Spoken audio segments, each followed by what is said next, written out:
Hello friends, నమస్తే. శోభాయమానం ఛానల్కు స్వాగతం. ఈరోజు నేను మన ఇంట్లో కాబోయే పెళ్లి కూతుర్లకు నలుగు ఏ విధంగా తయారు చేసుకోవాలో చూపిస్తాను.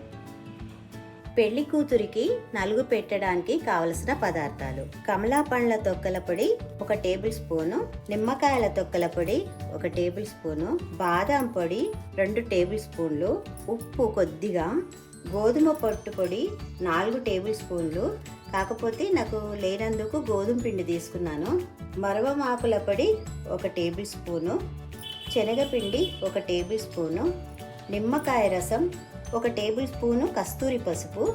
ఈ పొడులన్నీ కలుపుకోవడానికి బాదం ఆయిల్ తీసుకున్నాను, మంచి నూనె అయినా కలుపుకోవచ్చు. ఈ పొడులన్నీ ఒక బౌల్లోకి వేసుకుందాం.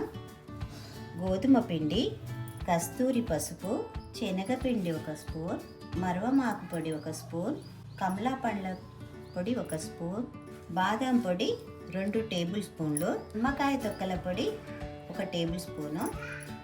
ఇప్పుడు ఈ పొడిలోకి నిమ్మరసం వేసుకుందాం. ఇప్పుడు బాదం ఆయిల్ వేసుకుందాం. మనము ఒక 4 టేబుల్ స్పూన్ల బాదం ఆయిల్ వేసుకున్నాను. ఇప్పుడు మనం పేస్టులా కలుపుకోవాలి. ఈ చిటికెడు ఉప్పు వేసుకొని కలుపుకుందాం, పేస్ట్ లాగా చేసుకోవాలి. పేస్ట్ రెడీ అయింది. స్నానానికి ముందు ఈ పేస్టును వధువు శరీరానికి బాగా పట్టించాలి. నూనె తేలేంత వరకు బాగా మర్దన చేయాలి. ఇలా చేయడం వల్ల చర్మం మీద మురికంతా పోయి శుభ్రంగా మెరుస్తూ వధువు శరీరము కొత్త కాంతిలో మెరుస్తూ ఉంటుంది.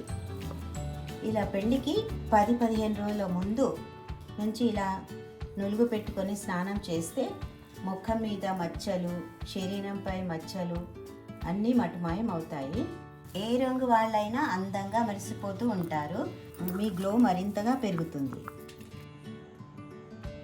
15 రోజుల పాటు ఈ నలుగు పెట్టుకొని స్నానం చేస్తే ఏ ఛాయ్ వాళ్ళైనా అందంగా మెరిసిపోతూ పెళ్లి కళతో ప్రత్యేకంగా కనిపిస్తారు.